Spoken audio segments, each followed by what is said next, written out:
Shalom. We will discuss and say a few words about Parashat Toledot. The parasha begins by saying, Ve'ele Toledot Yitzchak ben Avraham. Avraham holid et Yitzchak. And these are the generations, the children of Yitzchak, the son of Avraham. Avraham gave birth to Yitzchak. Question is known, if you tell me that Yitzchak is the son of Avraham, why do you have to tell me that Avraham gave birth to Yitzchak? Obviously, no. The Talmud says, in the Gemara in Masechet Baba Metzia, that, when Yitzchak was born, we know that his mother, Sarah, was 90 years old. And Avraham, his father, was 100 years old. Now, it's not easy to believe that 100 years old just gave birth to a boy. And the question is, how did she get to be pregnant at the age of 90? The sages say in the Talmud that there was a rumor that many people would say it's impossible. How is it possible that Avraham, at the age of 100, can be able to bring a child? It's impossible. Something happened. We know, for example, that in the previous parasha we learned that Sarah spent a night in the house of Avimelech. Avimelech, of course, took her from Avraham, thinking that she is his sister. Why? Because Avraham told him that she is his sister, because he was afraid he might be killed, so that they can take from him his wife. But that's another question. So what happened when Avimelech wanted to touch Sarah? Then God came to him and he warned him, if you touch her, you die with all your people. Avimelech got up in the morning and he was all moved by the dream that he had. And he understood that this is the truth, and he went and he found out that she is not the sister of Avraham but his wife. So she said to him, why did you do this to me? So Avraham said to him, she is also my sister, she is the daughter of my father, but not the daughter of my mother. Okay? So now people had rumors. She spent the night by Avimelech. Who knows if she became pregnant only because of that? Not from...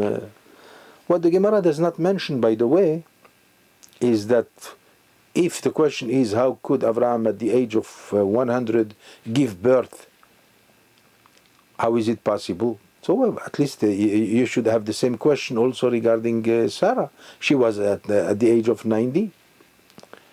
And not only that, at least Avraham already had a child, Ishmael. But Sarah was completely barren, Akara. So the question should be, in fact, more regarding Sarah than Avraham. I'm not sure about the answer to this. This is a question that just happened now. Maybe I could say that that's what our sages meant. They mentioned only Avraham and they meant only Sarah. It's possible. Many times we find an example to this. This could be an example to many other cases like this, in which only one side is mentioned. Like, for example, Yitzchak and Rivka, but let's leave it this way. All right, so now, Vayi Yitzchak ben 40 shananan, the Torah jumps 4 years later, after Yitzchak was born. Now, 4 years later, he was 40 years of age when he married his wife, Rivka. Bekahto et Rivka, who was the daughter of Betuel Ha'arami from Paddan Aram, and she was also the sister of Lavan. She became the wife of Yitzchak. Now we are waiting for a child. That also was a big problem. Rivka was barren, ki'akarahi. But now we are going to find out that our sages say that Yitzchak also was barren. Also. The Talmud says in Masechet Evamot, on page 64, מפני מה היו אבותינו עקרים? Our forefathers were barren. What's going on? Why? You see, the Torah tells us that when they had no children for so many years, so they were worried. So they started to pray to the Almighty God. Please, God, give us children. And it says in the Torah, ויעתר יצחק לשם לנוכח אשתו. Yitzchak got up to pray to the Almighty in front of his wife. לנוכח אשתו, כי עקרה היא, because she is also barren. So our sages said both of them were barren. How do we know that? Because it says he prayed in front of his wife. Because if he was normal, and his wife was the only one that's barren, it should be said, and he got up to pray for his wife, not in front of his wife. From this our sages learned that Yitzchak also had the same problem, and now the question is raised. Why is it that God wanted them to be barren? That they had to wait 20 years to bring a child. That's a big, one is to feel sorry for them. For 20 years they were praying. Why giving them such sadness? Well, the Talmud asks this question in Masechet Evamot. מפני מה אבותינו היו עקרים? Why is it that our forefathers were barren? I mean, these forefathers are to build the nation of God. Why would you put them to such terrible sadness? Why? The Talmud says one answer that is even more difficult to understand. מפני שהקדוש ברוך הוא מתאווה לתפילתן של צדיקים. Because Hashem, God, desires the prayer of the righteous. Since Yitzchak is the righteous man, the most righteous man in his generation, he was known for his fear of God, as our sages say many times. And Rivka also was extremely righteous. How do we know that she is righteous? Number one, she was the daughter of Betuel, who was an idol worshipper. But they were good people also. Remember, Abraham told his servant Eliezer to go and find a wife for Rivka. And he said to him very clearly, do not bring me any daughter of Canaan, any girl from Canaan or from the neighborhood. I don't want them. Bring me from the family. So he went to the house of Betuel, that's the family of Abraham. And here Rivka is there. And from her deeds, we know that Rivka was very righteous. She came while she was so young. According to our sages, she was only 3 years old. And she brought water to Eliezer and his camels. And she did it with such dexterity that shows the kindness of the girl. But at the same time also, when Eliezer asked for her to follow him to become the wife of Yitzchak, of course he had to get the consent of her parents, and he brought them gifts, enormous gifts and everything. And even though the parents agreed, but it was in fact the desire of Rivka to leave the house of idols. And she went with Eliezer. And she fell in love with Yitzchak before she met him. We know that from the fact that when she approached the environment of Yitzchak, he was standing in a field praying mincha, according to our sages. So when she saw him from far away, she fell. It says, "Vatipol me'ala gamal." She fell from her camel. Our sages said that her virginity was lost at that time. This shows that she was infatuated with Yitzchak. She heard of him. Of course she desired to be his wife. Now, so we return to the question, why is it that God wanted them to be barren? That caused them a tremendous sadness, right? For such a long time. So, at the end they gave us children. Now, V'tahar Rivka ishto. Finally, Rivka became pregnant, and then she gave birth. But before she gave birth, the Torah says something fascinating. But before that, we have to explain what our sages said before, that God, because He desires the prayer of the righteous, that's why He made them barren. Doesn't make sense. On the contrary, they are righteous, so be nice with them. Why giving them such travail? The answer is this, to my humble opinion. You see, Yitzchak and Rivka stood there in prayer for years, every day, praying for a child. You know what the prayer does to a human being, to a fellow man? A fellow Jew, when he prays, if he prays with his heart and feelings, he's not anymore the same as yesterday. Today is bigger than yesterday.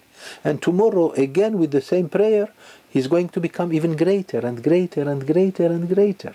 So it's not just a desire or a temptation of something of God, so to speak, God forbid. It is just because God had an intention. He wanted Rivka and Yitzchak to bring that child who will give the nation of God, the nation of Israel. For that we need a child who is extremely righteous. There is no one in the world that can be more righteous than him. Just as Yitzchak was the son of Abraham, and no one to be found in the world more righteous than Yitzchak, as no one was more righteous than Abraham. Because Abraham was so righteous and Sarah was such great human being, that's why they gave us a Yitzchak. Only the problem is they gave us also Ishmael. We shall talk about this. Now, Rivka and Yitzchak prayed and prayed and prayed and prayed. Every prayer made them bigger and bigger, greater and greater. Until finally God decides, now they have reached the paroxysm of greatness. This is the time now to bring a child. A Yaakov must come from parents who are the example of society. The greatness, as so to speak, of righteousness. And that's why He made them barren, so that they can go on and pray and until they become very great, that no one can reach this kind of greatness. The same thing, by the way, we can say about Avraham Avinu. Avraham Avinu was tested 10 times. Every test was terrible, too much. There's no human being who can pass successfully this kind of test that Avraham Avinu. From the day when he was thrown into the furnace just because he believed in one God against the king Nimrod, right? And then when God asked him to go, to leave everything behind and everyone behind and to go to a land that he doesn't even know. That's also something unbelievable, a test that's unbelievable. 10 tests culminating with the commandment of God that he should take Yitzchak, his son, his beloved son, to slaughter him, to sacrifice him. And then later, the last test when he found his wife Sarah dead. All this, why? I mean, God knows the heart of a person. We know from the Torah that God knew Abraham very well. As it says, Ki yeda'ativ lema'an asher etzaveh et banav et beto acharav. I know Abraham. And if God knows him, He knows his heart. He knows he's capable of succeeding with any kind of test. So why testing him? Like it says in the Torah, "Vahi achar devarim ha'ele ve'Elohim nisa et Avraham." He tested Avraham. God tested Avraham for the 10th times, right? But the commentators explain what is nisa from the word nes. Nes is a symbol that usually you have to lift upward. Well, That's what it means. Every test that Abraham succeeded to overcome made him bigger and bigger and bigger and bigger. It's not that God, of course God knows that Abraham can do it. That's not the point. But he wanted Abraham to be bigger and greater until God sees that now Abraham is capable of bringing a child like Yitzchak. Why is it? Because Yitzchak is our father, the father of the Jewish people, and he is the father of Yaakov, who gave us the 12 tribes. To bring such great people you need, and whose plan, God has the plan to bring to the world a special kind of nation. The nation of God, the nation of Israel. It's a nation, no matter how much the world says bad about them, they still are known, they still know very well that the Jewish people is the nation of compassion, the nation of shyness, the nation of kindness. Of course we have many bad people, no question about it. But there is a reason behind everything. But if you come to check very well, you will find out that the Jewish people is something. The Arabs prefer to work by the Jews. That's something that we spoke about that some time ago. I don't want to repeat the same story that I remember in Morocco when we went to choose a servant, an Arab servant. She was so proud to come to work in the Jewish house, and she was scared to be chosen by another Arab to take her, because she knows she's going to suffer by him. So inside them they know the truth. They know that the Jewish people is something else, because it is the nation of God, the nation of prophets, the nation of God, no question about it. For that, to create such a nation, you need people who are extraordinary in their character. That's why we have the three great forefathers, Abraham, Yitzchak, and Yaakov, as well as the four great foremothers, Sarah, Rivka, Rachel, and Leah, so that they were capable of bringing us a nation of God. But now, let's go back a little to Abraham. Abraham gave us a Yitzchak, but he also gave us a Esav. Esav is not the greatest. Of course, in his time, perhaps he was a great man, but compared to Yaakov, we know that he was willing to give up his birthright. That's something that does not pertain to a righteous man. Our sages said that on that day, when he was very tired, he already committed atrocious transgressions and many things of the kind. So we know that Esav, but Esav is the father of Edom, and Edom is Christianity, is the world as we know it. They were not very nice to the Jewish people, right? We know that. Since time inception, we suffered very much from them, from Esav. So how come he came from the womb of Sarah? Of Rivka. Rivka gave us a Yaakov together with Esav. Avraham Avinu gave us Yitzchak together with Ishmael. Ishmael was born before Yitzchak, of course. But still, and he didn't come from the womb of Sarah, who was the paroxysm of righteousness. So we have to understand why is it.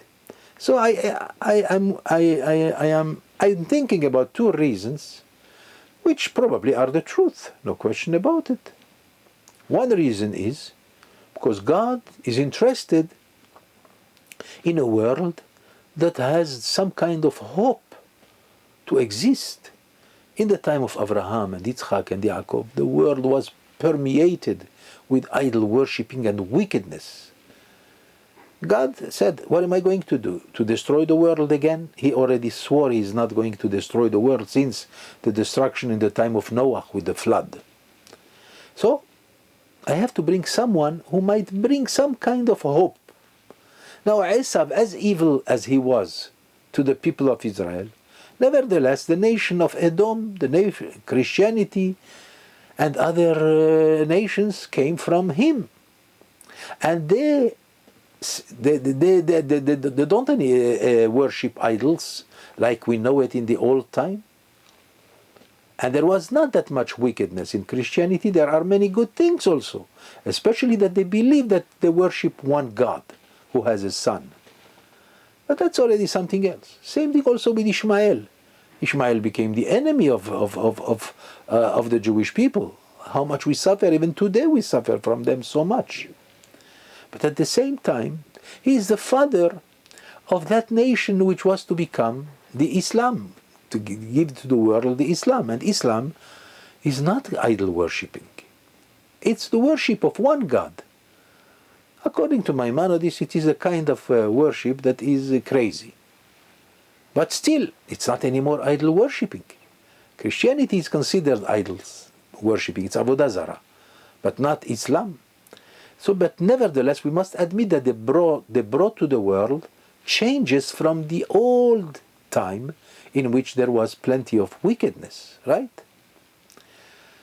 And that's why God gave us from the womb of such righteous people who became the enemies of the Jewish people, who made the Jewish people suffer very much. I hope you accept this explanation, but there is another explanation. You see, Abraham was the son of Terach. Terach was an idol worshipper. Of course, Abraham was against that. But still he came from a nation, from a father who is such a man. That has a certain influence. That could bring a Ishmael together with Yitzchak. Yitzchak comes from the righteousness of Abraham. But Esav comes, Ishmael comes from the fact that there is an influence, from the fact that parents were not so great. They were idol worshippers. Same thing also with Yitzchak. Now Yitzchak is the great tzaddik, no question about it. But what about Rivka? We know that Rivka was extremely righteous. She was the greatness itself. He could not find one single contamination in Rivka. But at the same time, she was born in a family of idol worshippers. Betuel. Her brother is Lavan, a great idol worshipper, right? We know that. That has an influence. That could bring to the world Esav, together with Yaakov. Thank God for Yaakov. Esav had to come also because he came from Rivka, who is the daughter of idol worshippers. That's one thing that we have to understand and learn. That when father and mother, if they want a child who is really righteous, they have to make sure that they become as good as possible for them. Otherwise, there is no chance, unless if their mazal brings it. So now that's why. So let's conclude with the following. So now Rivka is pregnant. She doesn't know she has twins. Yaakov and Esav were in the womb of Rivka, but she thought it's only one child. But she realized that there is a problem when she was pregnant. When she approached the house of study of God, right?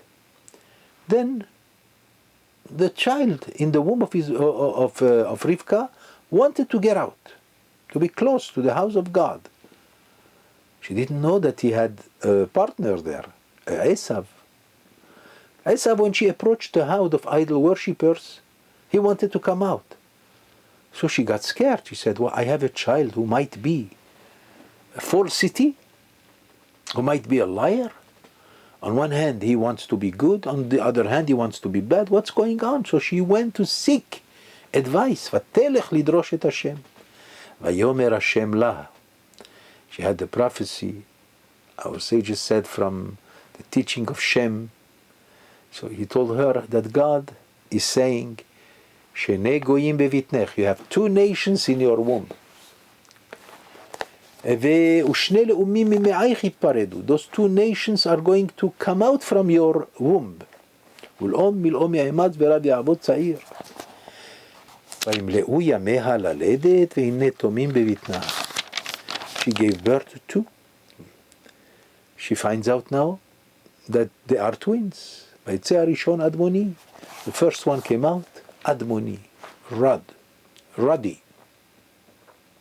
But it means rather that he was perfect in his appearance. That's why he is called Esav.